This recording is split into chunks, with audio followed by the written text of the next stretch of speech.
Good morning everyone. देखिए आज हम स्टार्ट करने वाले हैं यूनिट सेकंड को, और यूनिट सेकंड के अंदर हम स्टार्ट करेंगे चैप्टर नंबर 3 को। ठीक है, तो हमारे चैप्टर का नेम है motion in a straight line. तो देखिए इस चैप्टर को स्टार्ट करने से पहले हम इस चैप्टर की बेसिक टर्मिनोलॉजी को समझ लेते हैं। तो आज की पूरी क्लास में हम इस चैप्टर की सिर्फ बेसिक टर्मिनोलॉजी के ऊपर ही डिस्कशन करने वाले हैं। ठीक है, तो चलिए देखिए, मैंने आपको चैप्टर फर्स्ट के अंदर बताया था कि फिजिक्स की बहुत सारी ब्रांचेज होती हैं। उन्हीं ब्रांच में से एक ब्रांच होती है हमारी मैकेनिक्स।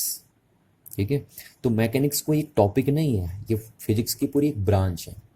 अगर मैं यूं कहूँ तो आपके फिजिक्स का जो सिलेबस है 11th क्लास का, उसका 70% सिलेबस कवर करता है मैकेनिक्स।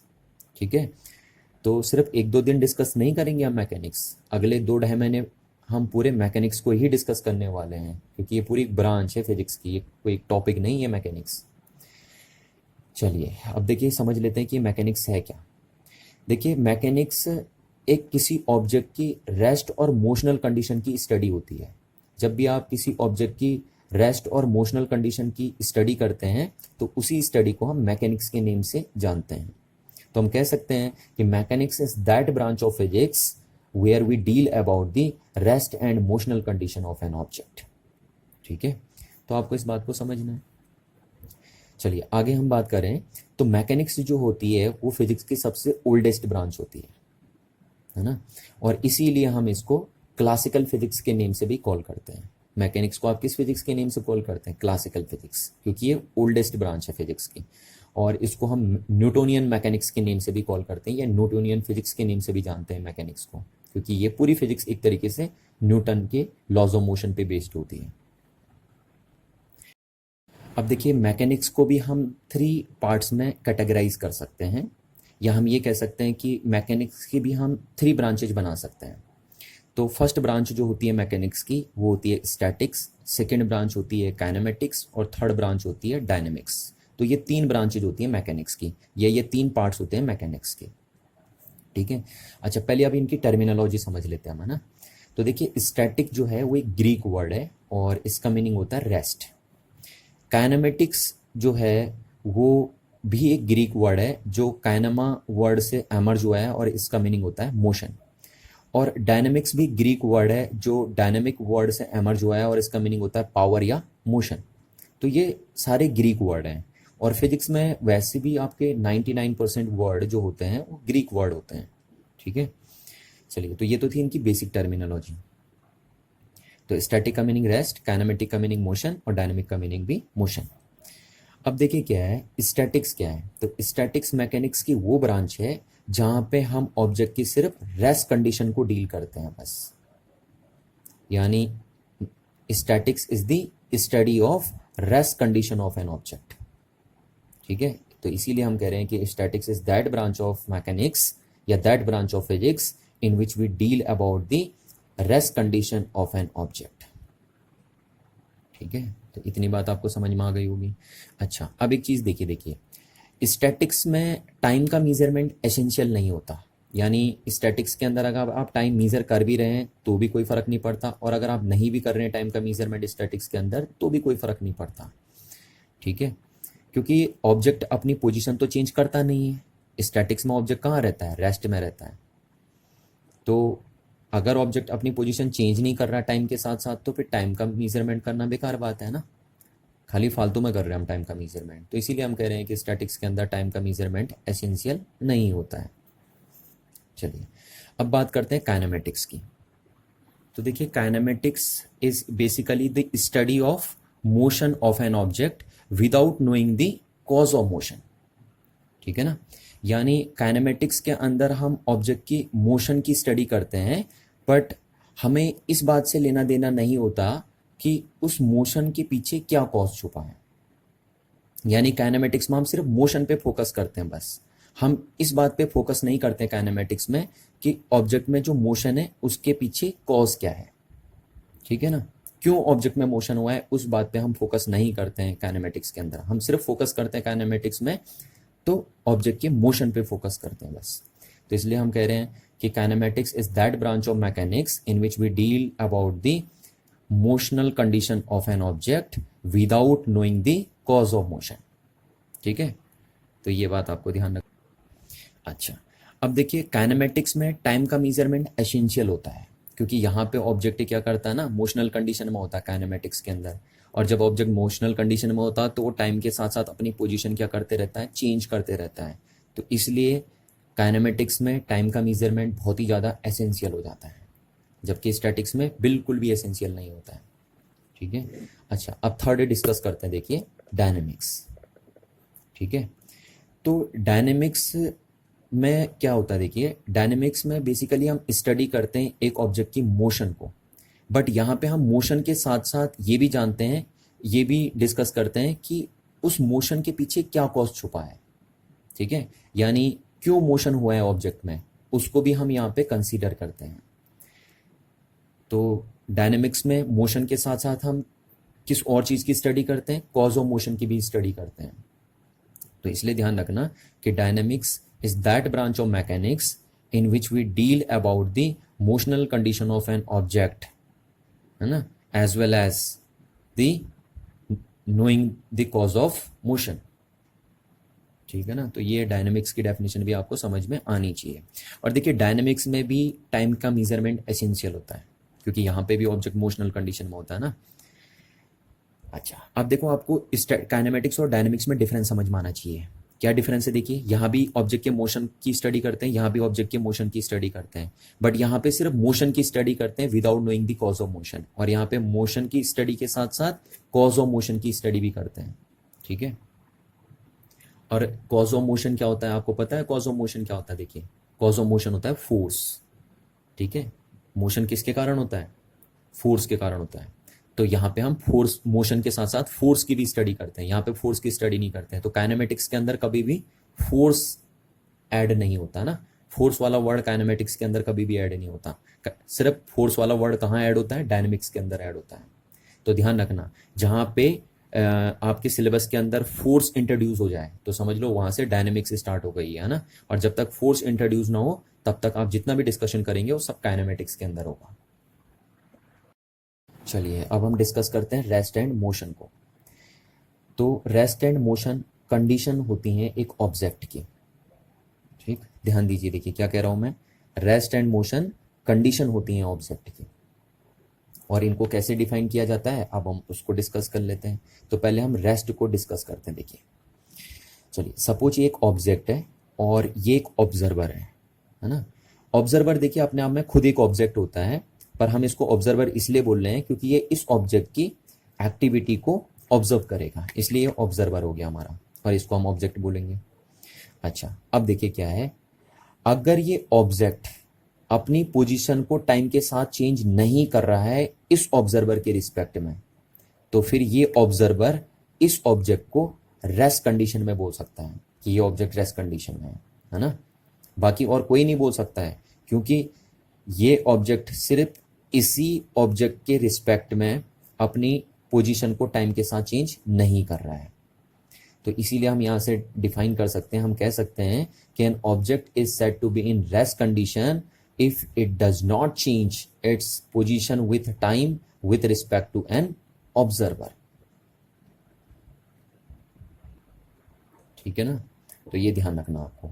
अच्छा देखिए, जैसे ये ऑब्जेक्ट है ना, अगर मैं ऑब्जर्व कर रहा हूं, सपोज मैं एक ऑब्जर्वर हूं, तो मेरे रिस्पेक्ट में भी ये ऑब्जेक्ट अपनी पोजीशन को टाइम के साथ चेंज नहीं कर रहा है, तो मैं भी इस ऑब्जेक्ट को रेस्ट कंडीशन में बोल सकता हूं, है ना। पर सपोज एक पर्सन अगर मून पे बैठा है और फिर वो ऑब्जर्व कर रहा है इस ऑब्जेक्ट को, तो क्या वो इस ऑब्जेक्ट को रेस्ट में बोल सकता है? नहीं, है ना, क्योंकि उस ऑब्जर्वर के रिस्पेक्ट में ये ऑब्जेक्ट अपनी पोजीशन को टाइम के साथ साथ क्या कर रहा है? चेंज कर रहा है। इसलिए वो ऑब्जर्वर जो मून पे बैठा है उसके लिए ऑब्जेक्ट रेस्ट में नहीं है। ये सिर्फ रेस्ट में किसके लिए? या तो इसके लिए है या मेरे लिए है।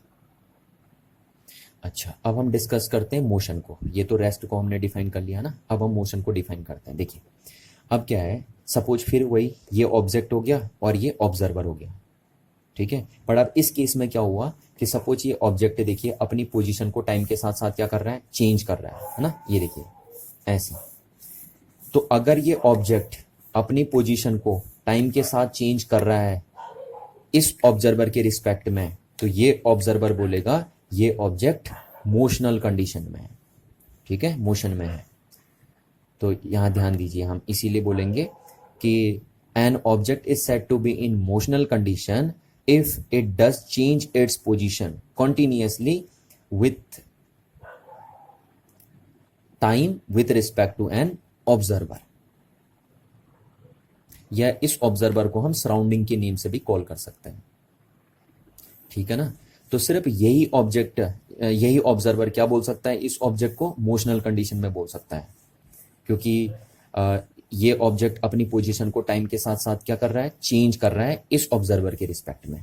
अब जैसे सपोज देखिए, मैं अगर ऑब्जर्वर हो गया सपोज, है ना, तो मैं अगर देखूं तो मेरे लिए भी ये ऑब्जेक्ट क्या कर रहा है, टाइम के साथ साथ अपनी पोजीशन क्या कर रहा है, चेंज कर रहा है।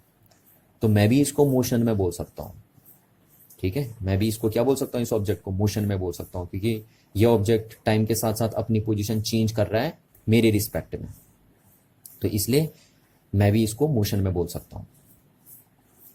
ठीक है, अच्छा, पर सपोज ऐसा हुआ, देखिए अब सपोज ये हुआ कि दो ट्रेनें हैं, एक ट्रेन ये है और एक ट्रेन ये है, और यहाँ भी एक आदमी बैठा और यहाँ भी एक आदमी बैठा है ना, ये दो आदमी बैठे हैं, और ये ट्रेन दोनों सपोज ईस्ट डायरेक्शन में ट्रैवल कर रही है। ये देखिए ईस्ट डायरेक्शन में ट्रैवल कर रही है 40 की स्पीड से, दोनों ट्रेनें एक साथ मूव कर रही हैं ऐसे करके दोनों, और 40 की स्पीड से चल रही है दोनों की दोनों। तो अब देखो, ये ऑब्जेक्ट जो यहाँ होगा, ये पर्सन जो होगा, उसकी पोजीशन चेंज नहीं हो रही है टाइम के साथ इस ऑब्जर्वर के रिस्पेक्ट में, और यहाँ जो ऑब्जेक्ट है उसकी पोजीशन चेंज नहीं होगी टाइम के साथ साथ इस ऑब्जर्वर के रिस्पेक्ट में। तो इस ऑब्जर्वर को लगेगा ये ऑब्जेक्ट रेस्ट में है, और इस ऑब्जेक्ट को लगेगा ये, इस ऑब्जर्वर को लगेगा ये ऑब्जेक्ट रेस्ट में है। पर अगर हम बाहर से देखेंगे, कोई ऐसा पर्सन जो प्लेटफॉर्म से देखेगा, तो उसको लगेगा ये भी क्या कर रहा है, मोशन कंडीशन में, और ये भी कौन सी कंडीशन में, मोशनल कंडीशन में। ठीक है ना, तो इस बात को आपको समझ जाना है कि मोशन क्या चीज होती है और रेस्ट क्या चीज होती है। अच्छा, अब देखिए क्या है ना, जैसे देखो अभी मैंने आपको बताया कि मेरे रिस्पेक्ट में या इस ऑब्जर्वर के रिस्पेक्ट में ये ऑब्जेक्ट रेस्ट में है, पर अगर सपोज मून से कोई पर्सन देख रहा है तो उसके लिए ये ऑब्जेक्ट रेस्ट कंडीशन में नहीं है। ठीक है ना, उसके लिए मोशन में आ गया। तो इसीलिए हम कहते हैं कि जो रेस्ट और मोशन है वो रिलेटिव वर्ड्स हैं, आपस में ये क्या है, रिलेटिव वर्ड्स हैं। ठीक है, जैसे ये देखिए, मेरे रिलेटिव में तो, मेरे रिस्पेक्ट में तो ये ऑब्जेक्ट रेस्ट में है, पर अगर मैं मून पे पहुंच जाऊंगा या कोई पर्सन मून से देखेगा तो उसके रिस्पेक्ट में ये फिर मोशनल कंडीशन में आ जाएगा। इसीलिए रेस्ट एंड मोशन क्या होते हैं, रिलेटिव टर्म्स होते हैं या रिलेटिव वर्ड्स होते हैं। ठीक है, absolute rest and absolute motion कभी नहीं होता है ना, ये सिर्फ एक आइडियोलॉजी है। एब्सोल्यूट रेस्ट कभी नहीं होता, एब्सोल्यूट मोशन कभी नहीं होता। रेस्ट एंड मोशन क्या है, रिलेटिव टर्म्स है, ये ऑब्जर्वर के साथ रिलेट रहते हैं। ठीक है, तो इतनी बात आपको समझ में आ जानी चाहिए। चलिए अब हम डिस्कस करते हैं कंसेप्ट ऑफ पॉइंट ऑब्जेक्ट को। तो देखिए, कंसेप्ट ऑफ पॉइंट ऑब्जेक्ट को आप एग्जाम्पल के थ्रू समझिए। देखिए क्या है, सपोज ये आपका रामनगर है और ये दिल्ली है ना, और आपको पता है रामनगर से दिल्ली की जो डिस्टेंस है वो अप्रोक्सीमेट 250 किलोमीटर की रेंज में है। ये है रामनगर से दिल्ली की डिस्टेंस। अच्छा, अब इस डिस्टेंस को कवर कर रही है सपोज एक बस। ठीक है, ये बस इस डिस्टेंस को क्या कर रही है, कवर कर रही है, और बस का साइज आपको पता होता है कि अप्रोक्सीमेटली 10 मीटर के साइज की होती है बस, है ना, ये लिख दिया हमने यहाँ पे। तो आप देखिए कि बस जो है वो अपने साइज के कंपेयर में बहुत लार्ज डिस्टेंस ट्रेवल कर रही है। तो इस केस में हम बस को एक पॉइंट ऑब्जेक्ट जैसा ट्रीट कर सकते हैं। तो यहां से हम कह सकते हैं कि एक ऑब्जेक्ट को हम एक पॉइंट ऑब्जेक्ट जैसा तब ट्रीट कर सकते हैं जब एक ऑब्जेक्ट बहुत लार्ज डिस्टेंस कवर करे अपने साइज के कंपेयर में। ठीक है ना, यही हमने यहाँ पे डेफिनेशन लिखी है। देखिए, an object is treated as an point object if it covered a large distance as compare to its size. Example देखिए, और एग्जाम्पल देखिए, जैसे सपोज एक ट्रेन है। देखिए, अब आप ट्रेन को जनरली एक पॉइंट ऑब्जेक्ट जैसा ट्रीट नहीं कर सकते हैं, क्योंकि ट्रेन का साइज अप्रोक्सीमेट 500 to 600 मीटर के अप्रोक्सीमेट में होता है ना। पर सपोज एक ट्रेन अगर लॉन्ग जर्नी पे चल रही है, अब जब ट्रेन लॉन्ग जर्नी पे चलेगी तो सेवरल किलोमीटर डिस्टेंस ट्रेवल करेगी, करेगी नहीं करेगी। तो जब ट्रेन एक लॉन्ग जर्नी पे चल रही है तो उस केस में ट्रेन का जो साइज है वो बहुत कम है उस डिस्टेंस के कंपैरिजन में जो डिस्टेंस वो ट्रेन कवर कर रही है। तो इसलिए जब भी एक ट्रेन लॉन्ग जर्नी पे होती है तो उस केस में हम एक ट्रेन को पॉइंट ऑब्जेक्ट जैसा ट्रीट कर सकते हैं, ठीक है। बट अदरवाइज अगर एक ट्रेन जर्नी पे बहुत लॉन्ग जर्नी पे नहीं है, नॉर्मली एक ट्रेन प्लेटफॉर्म पे खड़ी है, तो फिर हम उसको पॉइंट ऑब्जेक्ट जैसा ट्रीट नहीं कर सकते हैं। अच्छा, सिमिलरली देखिए क्या है, जैसे अर्थ जब सन के अराउंड रिवॉल्व करती है तो उस केस में भी हम अर्थ को एक पॉइंट ऑब्जेक्ट जैसा ट्रीट कर सकते हैं, क्योंकि हमें पता है अर्थ और सन के बीच की जो एवरेज डिस्टेंस है वो बहुत हाई है ना। तो इस केस में भी हम अर्थ को एक पॉइंट ऑब्जेक्ट जैसा ट्रीट कर सकते हैं।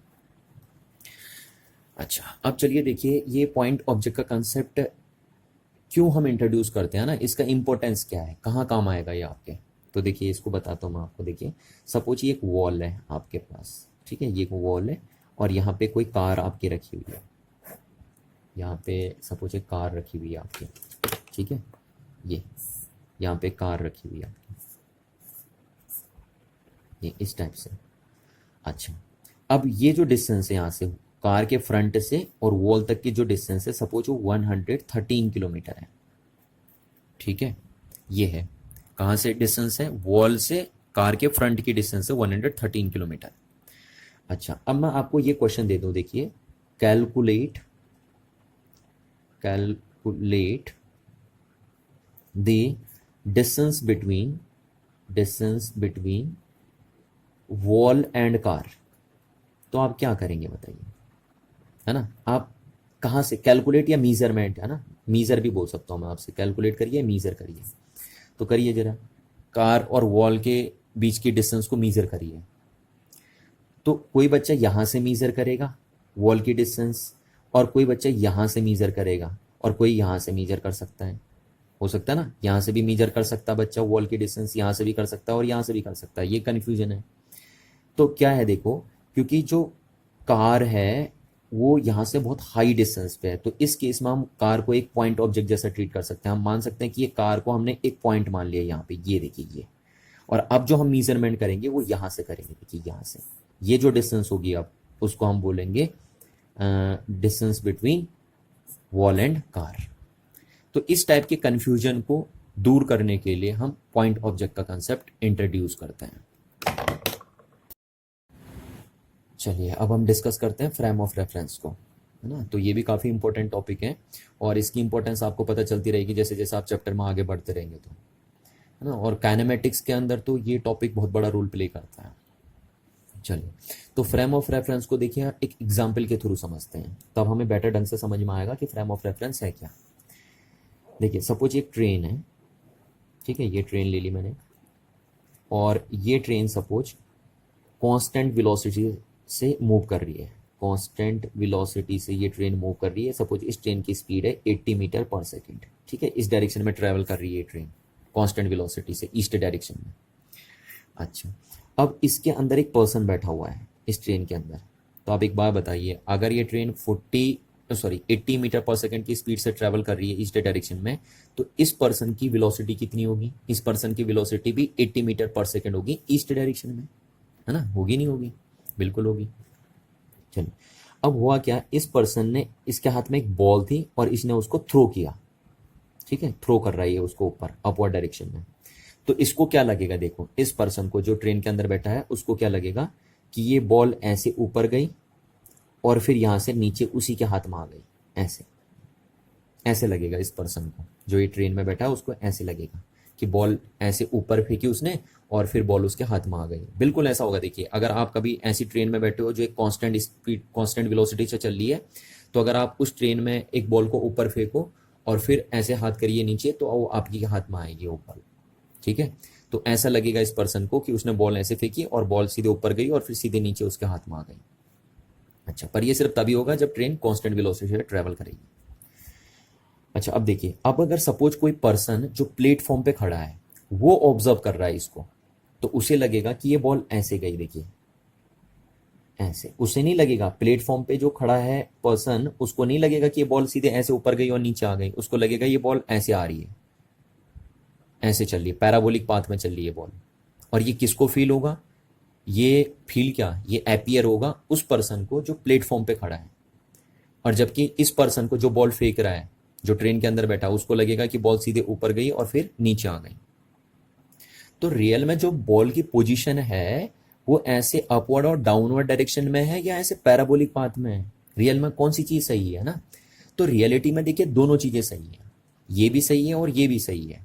इसको ऐसे लगेगा और इस जो ट्रेन में बैठा है उसको ऐसे लगेगा। दोनों चीजें अपने आप में सही है। दोनों चीजें इसलिए अपने आप में सही है क्योंकि दोनों का फ्रेम ऑफ रेफरेंस अलग अलग है। इसका फ्रेम ऑफ रेफरेंस ट्रेन है और इसका फ्रेम ऑफ रेफरेंस प्लेटफॉर्म है, इसलिए दोनों को सही लग रहा है और दोनों अपने अपने पॉइंट ऑफ व्यू से बिल्कुल सही है। ठीक है, तो इस बात को आपको ध्यान से समझना है। दोनों को अलग अलग क्यों दिखाई दे रहा है, क्योंकि दोनों का फ्रेम ऑफ रेफरेंस अलग अलग है। इस पर्सन का फ्रेम ऑफ रेफरेंस ट्रेन है और इस पर्सन का फ्रेम ऑफ रेफरेंस प्लेटफॉर्म है। अच्छा, आप समझिए, देखिए फ्रेम ऑफ रेफरेंस को हम डिफाइन कैसे करेंगे, देखिए क्या है ना। देखो हुआ क्या कि इस ट्रेन के अंदर जब ये पर्सन बैठा है तो इसके अंदर कोऑर्डिनेट्स अटैच होंगे, है ना, ऐसे कोऑर्डिनेट्स अटैच होंगे, एक्स एक्सेस, वाई एक्सेस और जेड एक्सेस, ये कोऑर्डिनेट अटैच होंगे इस पर्सन के साथ। और जो प्लेटफॉर्म पे खड़ा है पर्सन, उसके साथ भी एक कोऑर्डिनेट्स का सेट क्या होगा, अटैच होगा, एक्स एक्सेस, वाई एक्सेस और जेड एक्सेस। हर पर्सन के साथ ये अटैच होता है। इस पर्सन के साथ भी एक कोऑर्डिनेट का सेट अटैच होगा और जो प्लेटफॉर्म पे खड़ा है उस पर्सन के साथ भी एक कोऑर्डिनेट्स का सेट क्या होगा, अटैच होगा। और इस कोऑर्डिनेट ऑफ सेट के बेस पे ही इन दोनों पर्सन को इस बॉल की पोजीशन डिफरेंट दिखाई दे रही है, क्योंकि जो प्लेटफॉर्म पे खड़ा है पर्सन, उसके साथ जो सेट ऑफ कोऑर्डिनेट अटैच है, उसके हिसाब से उसको क्या लग रहा है कि ये बॉल पैराबोलिक पाथ में ट्रेवल कर रही है।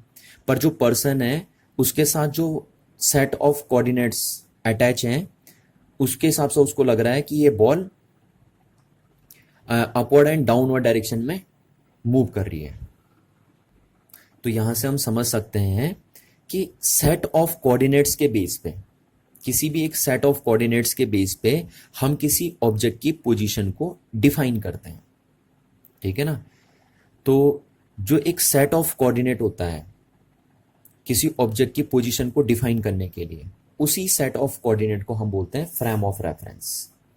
ठीक है, तो यही हमने यहां पे लिखी है, a set of coordinate system is can be used to determining the condition of position या मोशन या rest of an object is called frame of reference.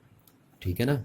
तो आई होप आपको ये बात समझ में आ गई होगी कि फ्रेम ऑफ रेफरेंस क्या है। फ्रेम ऑफ रेफरेंस एक कोऑर्डिनेट एक्सेस का सेट है जो किसी ऑब्जेक्ट की पोजीशन को डिफाइन करने के या डिटरमाइन करने के काम आता है।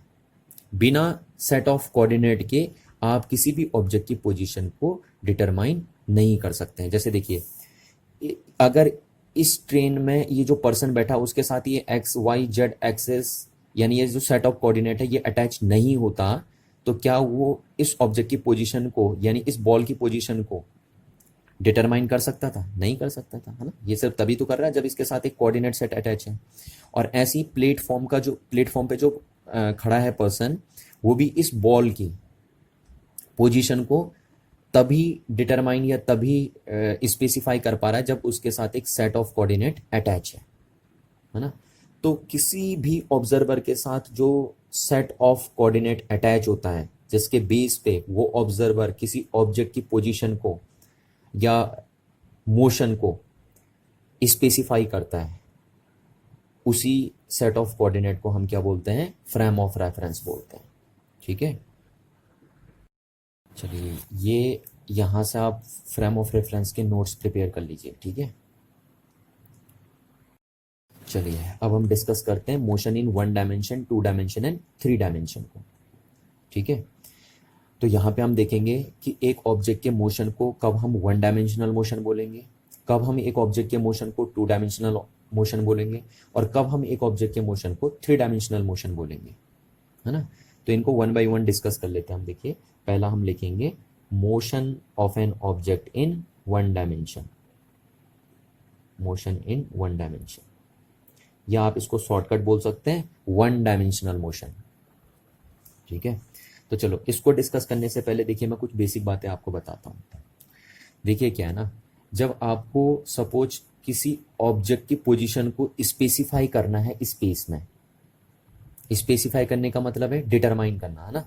तो अगर आपको किसी ऑब्जेक्ट की पोजीशन को स्पेसिफाई करना है स्पेस में, तो उसके लिए आपको एक सेट ऑफ कोऑर्डिनेट्स की रिक्वायरमेंट होती है, जिनको आप एक्स एक्सिस, वाई एक्सिस और जेड एक्सिस के नाम से जानते हैं। इसी सेट ऑफ कोऑर्डिनेट्स की हेल्प से आप किसी भी ऑब्जेक्ट की पोजीशन को स्पेसिफाई कर पाते हैं स्पेस में, ठीक है ना। इसीलिए हम इस कोऑर्डिनेट्स, सेट ऑफ कोऑर्डिनेट्स को क्या बोलते हैं? फ्रेम ऑफ रेफरेंस बोलते हैं, ठीक है ना। ये बात आपको ध्यान रखनी है। अच्छा, अब कभी कभी क्या होता है ना कि सपोज स्पेस में हमें अगर किसी ऑब्जेक्ट की पोजीशन को स्पेसिफाई करना है, तो सिर्फ एक्स कोऑर्डिनेट की हेल्प से ही हम उस ऑब्जेक्ट की पोजीशन को स्पेस में स्पेसिफाई कर देते हैं, है ना। हमें जरूरत नहीं पड़ती वाई और जेड की। अच्छा, अब कभी क्या होता है कि किसी ऑब्जेक्ट की पोजीशन को स्पेस में स्पेसिफाई करने के लिए हमें एक्स कोऑर्डिनेट की रिक्वायरमेंट भी होती है और वाई कोऑर्डिनेट की रिक्वायरमेंट भी होती है, ठीक है। और कभी कभी ऐसा भी होता है कि किसी ऑब्जेक्ट की पोजीशन को स्पेस में स्पेसिफाई करने के लिए हमें तीनों कोऑर्डिनेट की रिक्वायरमेंट होती है। तो ये डिफरेंट डिफरेंट सिचुएशंस हैं कि कब आपको कितने कोऑर्डिनेट्स की रिक्वायरमेंट पड़ रही है किसी ऑब्जेक्ट की पोजीशन को स्पेस में स्पेसिफाई करने के लिए। अच्छा, अब देखिए, अब हम चलते हैं अपने इस टॉपिक में, ना क्या है हमारा, पहले हम डिस्कस करते हैं मोशन इन वन डायमेंशन को। तो देखिए, सपोज कोई ऑब्जेक्ट स्पेस में इस तरीके से मूव कर रहा है कि उसकी पोजीशन को स्पेसिफाई करने के लिए हमें सिर्फ एक्स कोऑर्डिनेट की रिक्वायरमेंट पड़ रही है बस। तो फिर उस सिचुएशन में हम बोलेंगे कि जो ऑब्जेक्ट का मोशन होगा वो वन डायमेंशन मोशन होगा। ध्यान दीजिए, मैंने क्या कहा? मैंने कहा कि अगर सपोज कोई ऑब्जेक्ट स्पेस में मूव कर रहा है और अगर वो मूव कर रहा है तो उसकी पोजीशन को स्पेसिफाई करने के लिए अगर हमें सिर्फ एक्स कोऑर्डिनेट की रिक्वायरमेंट पड़ रही है, तो हम बोलेंगे उस ऑब्जेक्ट का जो मोशन है वो वन डायमेंशनल मोशन है ना।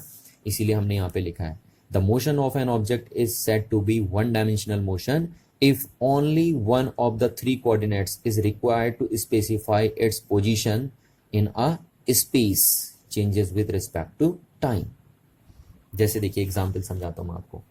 सपोज ये एक बॉल थी यहाँ पे, ऐसे एक बॉल है यहाँ पे और ये ऐसे मूव कर रही है, ठीक है। टी इक्वल्स टू 0 पे ये बॉल यहाँ पे है, टी इक्वल्स टू 0 पे ये बॉल यहाँ पे है, और आफ्टर टाइम टी ये बॉल यहाँ पहुँच गई। सपोज टी टाइम बाद ये बॉल यहाँ पहुँच गई आपकी, ठीक है। तो अब अगर सपोज हमारा ये ओरिजिन है, देखिए ये हमारा ओरिजिन है, ओरिजिन मतलब जहाँ से हम मीजरमेंट करेंगे।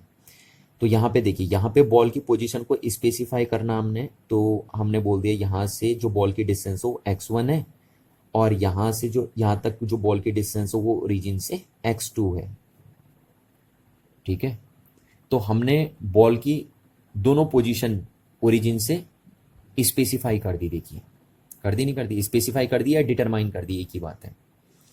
तो यहाँ पे आप देख पा रहे हैं कि देखिए, अगर बॉल इस तरीके से मूव कर रही है तो सिर्फ एक ही कोऑर्डिनेट्स की हेल्प से, सिंगल कोऑर्डिनेट्स की हेल्प से हम ऑब्जेक्ट की पोजीशन को स्पेस में स्पेसिफाई कर दे रहे हैं।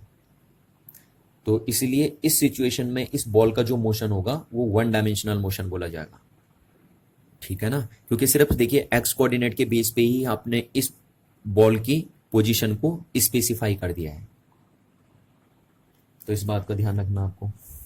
अच्छा, ठीक है। अच्छा, अब एक बात ध्यान रखना, वन डायमेंशनल मोशन को हम रेक्टिलिनियर मोशन या लीनियर मोशन के नेम से भी कॉल करते हैं, ठीक है। तो यहाँ पे हमने लिखा है in such a motion the object moves along a straight line and this motion is also called rectilinear motion या लीनियर मोशन। सपोज एग्जाम्पल क्या है आपका, motion of a train along a straight railway track. जब एक train straight railway track पे move करेगी तो उस केस में जो ट्रेन का मोशन होगा वो वन डायमेंशनल मोशन होगा। क्यों? क्योंकि उस सिचुएशन में हम ट्रेन की पोजीशन को स्पेसिफाई कर सकते हैं सिर्फ एक ही कोऑर्डिनेट की हेल्प से। चलिए, तो है ना, आई होप आपको ये बात समझ में आ गई होगी। अच्छा, अब हम डिस्कस करते हैं मोशन इन टू डायमेंशन। तो देखिए, मोशन इन टू डायमेंशन क्या चीज़ है ना, यहाँ पे लिख देता हूँ मैं, motion in two dimension, motion in two dimension. अच्छा, सपोज क्या है, देखिए कि एक ऑब्जेक्ट स्पेस में मूव कर रहा है, और जब वो ऑब्जेक्ट स्पेस में मूव कर रहा है तो स्पेस में उसकी पोजीशन को स्पेसिफाई करने के लिए सपोज हमें टू कोऑर्डिनेट्स की रिक्वायरमेंट हो रही है, ठीक है।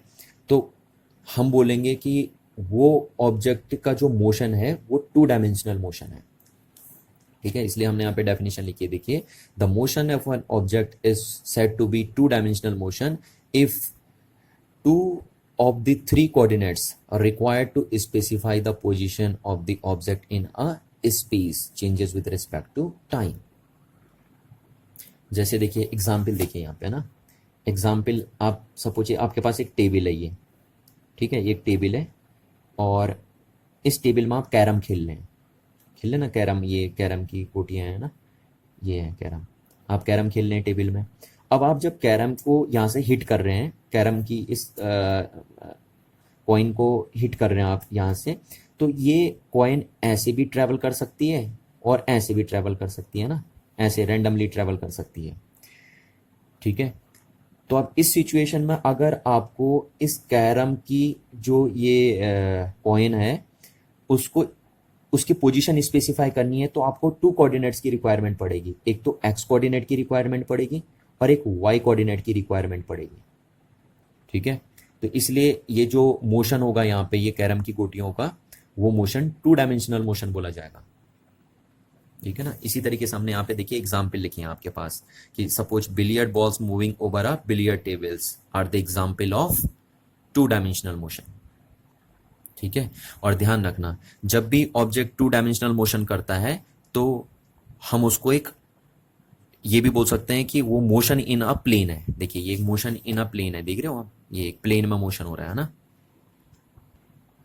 अच्छा, तो अगर हमें टू डायमेंशन मोशन को कोऑर्डिनेट सेट में रिप्रेजेंट करना तो हम कैसे करेंगे, देखिए ये हमने बनाया कोऑर्डिनेट का set, X axis Y axis, ठीक है। और यहाँ पे एक पार्टिकल, सपोज ये एक पार्टिकल है यहाँ पे और ये मूव करा और यहाँ पे चले गया, तो ये इसकी फर्स्ट पोजीशन है और ये इसकी सेकंड पोजीशन है। अब फर्स्ट पोजीशन को अगर आपको स्पेसिफाई करना है तो आप इस ओरिजिन के रिस्पेक्ट में करेंगे, है ना, ये ओरिजिन ले लिया आपने, तो यहाँ से देखिए आप इतनी डिस्टेंस तो आप कहाँ चले, एक्स में चले, इसको हमने x1 ले लिया, x1 मतलब फर्स्ट पोजीशन के लिए, ठीक है। और इतनी डिस्टेंस आपको y में चलनी पड़ी नहीं चलनी पड़ी। अच्छा, अब आपको इस लोकेशन की यहाँ की पोजीशन बतानी है, बॉल की ये पोजीशन बतानी है, तो उसके लिए देखिए आपने x में इतना मेजरमेंट किया, 2 क्यों लिख रहा हूं मैं, क्योंकि सेकंड पोजीशन के लिए है ना, और y में इतना मेजरमेंट किया आपने, ठीक है ना। तो आप देख पा रहे हैं कि इस सिचुएशन में इस बॉल की, जो बॉल यहाँ से यहाँ ट्रेवल कर रही है, इस बॉल की पोजीशन को अगर आपको स्पेस में स्पेसिफाई करना है तो आपको टू कोऑर्डिनेट्स की रिक्वायरमेंट हो रही है, एक्स और वाई, हो रही नहीं हो रही है। तो इसलिए हम क्या कहते हैं कि इस बॉल का जो मोशन होगा यहाँ पे वो एक प्लेन मोशन है या एक टू डायमेंशनल मोशन है। तो यहाँ पे हम बोलेंगे पी के कोऑर्डिनेट्स क्या हैं, P1 के x1 y1 और P2 के कोऑर्डिनेट क्या हैं, x2 y2, ठीक है, ये बात ध्यान रखिए आप। अच्छा, सिमिलरली अब हम देखिए ऐसे ही थ्री डायमेंशनल मोशन को डिस्कस करेंगे, है ना, या मोशन इन थ्री डायमेंशन को हम ऐसे ही डिस्कस करेंगे। तो देखिए थ्री डायमेंशन मोशन क्या है, अगर सपोज एक ऑब्जेक्ट स्पेस में मूव कर रहा है और उसकी पोजीशन को स्पेसिफाई करने के लिए आपको थ्री कोऑर्डिनेट्स की रिक्वायरमेंट हो रही है, तो फिर आप कहेंगे कि उस ऑब्जेक्ट का जो मोशन है वो थ्री डायमेंशनल मोशन है ना। इसीलिए हमने यहाँ पे लिखा है the motion of an object is said to be three dimensional motion if all the three coordinates meant X Y and Z are required to specify its position in the space changes with respect to time. जैसे example मैं दूं तो flying bird, क्योंकि एक flying bird जो होती है वो कैसे भी मूव कर सकती है, वो एक्स डायरेक्शन में भी मूव कर जाती है, वो कभी वाई डायरेक्शन में भी मूव कर जाती है, कभी जेड डायरेक्शन में भी मूव कर जाती है ना। तो अगर स्पेस में हमें एक फ्लाइंग बर्ड की पोजीशन को स्पेसिफाई करना है तो उसके लिए हमें थ्री कोऑर्डिनेट्स की रिक्वायरमेंट पड़ेगी, एक्स की भी और वाई की भी और जेड की। तो इसीलिए जो फ्लाइंग बर्ड का मोशन होगा वो एक थ्री डायमेंशनल मोशन बोला जाएगा, ठीक है ना। जैसा आप इस फिगर में देख पा रहे हैं, देखिए ये एक सेट ऑफ कोऑर्डिनेट एक्सेस है, X axes Y axes and Z axes है। अब यहाँ पे सपोज एक बॉल है, ये बॉल है, P1 लोकेशन पे, और ये यहाँ से कुछ टाइम बाद यहाँ पहुँच गई, P2 लोकेशन पे पहुँच गई बॉल। ठीक है, स्पेस में, ये 3D स्पेस में चल रही है बॉल, है ना। अब देखिए मैं तो, मेरे पास क्योंकि जो कॉपी है वो 2 डायमेंशन है, पर आप ये समझिए कि ये बॉल कहाँ चल रही है, 3D स्पेस में चल रही है। ठीक है, तो अब अगर बॉल की इस पोजीशन को आपको स्पेसिफाई करना है, तो आपको देखो एक्स कोऑर्डिनेट की रिक्वायरमेंट भी पड़ी, आपको वाई कोऑर्डिनेट की रिक्वायरमेंट भी पड़ी, और आपको जेड कोऑर्डिनेट की रिक्वायरमेंट भी पड़ी, है ना। और सेकेंड सिमिलरली अगर आपको इस बॉल की ये वाली पोजीशन स्पेसिफाई करनी है, फाइनल पोजीशन, तो आपको एक्स कोऑर्डिनेट की रिक्वायरमेंट भी हो रही है, आपको वाई कोऑर्डिनेट की रिक्वायरमेंट भी हो रही है, और आपको जेड कोऑर्डिनेट की रिक्वायरमेंट भी हो रही है। इसीलिए इस पॉइंट के जो कोऑर्डिनेट होंगे वो x2 y2 एंड z2 होंगे, और इस पॉइंट के कोऑर्डिनेट जो होंगे वो x1 y1 और z1 होंगे। तो यहाँ पे आप देख पा रहे हैं कि अगर एक ऑब्जेक्ट 3D स्पेस में मूव करता है, तो फिर उसकी पोजीशन को स्पेसिफाई करने के लिए आपको 3 कोऑर्डिनेट की रिक्वायरमेंट पड़ती है। इसीलिए जब भी एक ऑब्जेक्ट 3D स्पेस में मूव करता है तो हम बोलते हैं उसका मोशन 3 डायमेंशनल मोशन है। ठीक है, तो आई होप आपको इतनी बातें समझ में आ गई होंगी, है ना। नेक्स्ट क्लास करेंगे हम कुछ और इंटरेस्टिंग बातें। चलिए, थैंक यू एवरीवन।